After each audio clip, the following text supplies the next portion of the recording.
the stress and the anxiety that you feel about relationships and about life and work and money and all of these kind of things, they start to melt because you recognize, man, if I can get this thing right, here's the greatest command, which is love the Lord your God. And the second one is like it. It says, love your neighbor as yourself. And there's this assumption that you actually love yourself, and that how you treat other people is inherently dependent upon how you think about yourself and how you love yourself. And oftentimes when we want and feel this need to be validated by others, when we feel this need to be seen by others, and for you to think my stuff is nice or good or whatever, and if we're in a sales position, if there's something, if we're in an entrepreneurial position, a lot of times we are tying our business and how well it does to our value. And the same thing is true in other forms of job and occupation, and it can come through in relationships as well. Like, how am I doing? That is a direct reflection of my value as a human and how I feel about myself. And so we look for validation. And ironically, the more we look for it, the more we sound needy. People that have these high and deep senses of how people operate and can kind of see beneath the hood of what's going, like, oh, I hear something. I hear what you're saying, but I hear what's beneath what you're saying. They tend to pull back from that, which then just makes us feel less validated, will often make us feel either more needy, or some of us get angry, or we do all of these things. And ultimately, it all comes back to this. It all comes back to the verse where it says, love your neighbor as yourself. It's getting to love yourself first.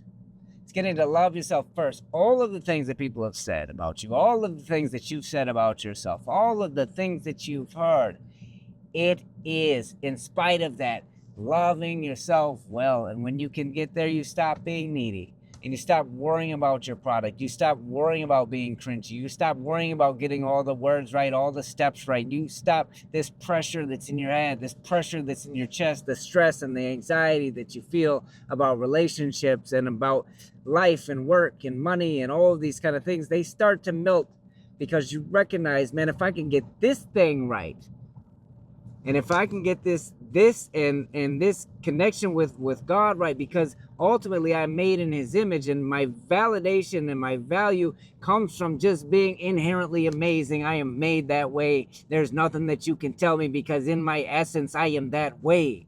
And so you might not like me, but also I recognize, because if you're anything like me and I've been where you are, I recognize a lot of what I didn't like about other people. There was something deeply wrong with me.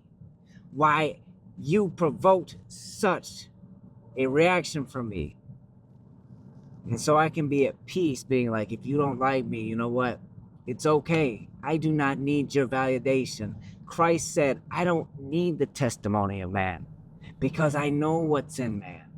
He understands the struggle, that we actually struggle with our own selves, amongst other things.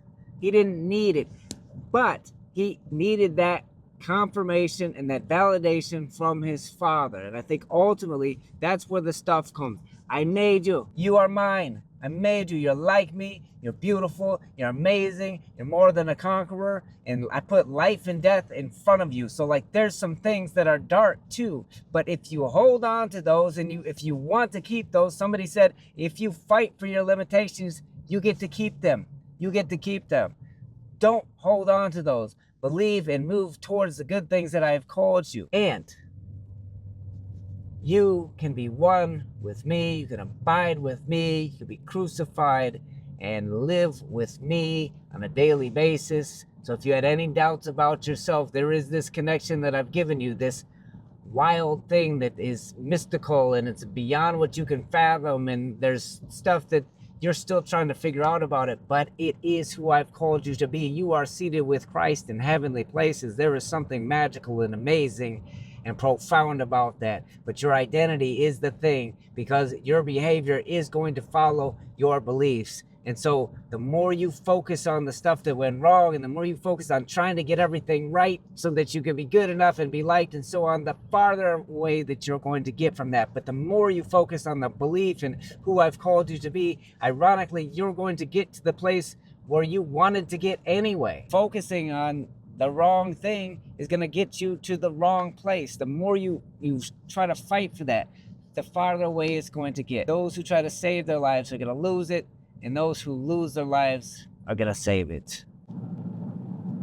So today, choose the upside down, choose the ironic, and go towards loving yourself and really digging in, respecting yourself, so that other people, they can sense that respect, they can sense that love. And even if you see something that's contrary to that, you can meet them where you are and say, you know what, I got grace for you because I've been there. I've been the person that reacted and responded and got angry. It's like, what's going on with you? Because clearly something's happening. Do you want to talk? I don't need to ride the roller coaster that you're on, because I'm done riding the roller coaster. I got off the ride. I chose peace, and that's where I am. And I can now give that to other people because I have it. I own it. You can't take it from me.